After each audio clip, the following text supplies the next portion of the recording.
दिनै आंनि फिसाया केरेलायाव दिनै खामानि मावनो थाहैदोंमोन बिल्डिं सायाव गोग्लैनानै बेबायदि जखम जानानै दङ।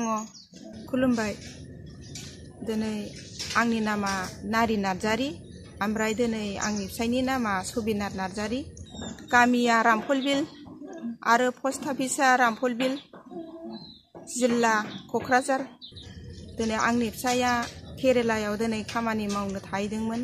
दिनै खामानि मावनाय समावनो 2 थाला बिल्डिंनिफ्राय गोलैनानै आंनि फिसाया दिनै आथिं बायदों आरो हाथाइ थाइब्रै बायदों आरो नैबेबायदि माबायाव जेरखङाव एसे दुखु मोनदों। दा केरेलानि हस्पिटालावनो दङ।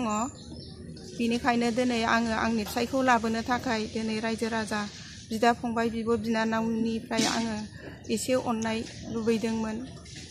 अननानै रायजो राजा आइ आफाफ्रा आंनि थाखाय आंनि फिसायनि थाखाय एसे अननायखौ हरोब्ला मोजां जागौमोन।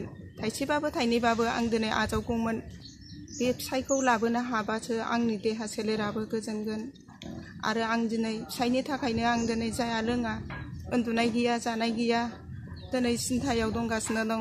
दिनै आंनि फिसायाबो देराखै, रेदेब रेदेब फिसाला 3, देरसिना देग्लायनो दिनै फाइनाल फरिखा होनांगौमोन। दिनै फिसानि थाखायनो आंनि फिसाया दाबसेयाव दिनै हाथा हामा खामायनो थांदोंमोन। दिनै खामायनानैबाबो दिनै आंनि फिसाया हरदोंमोन।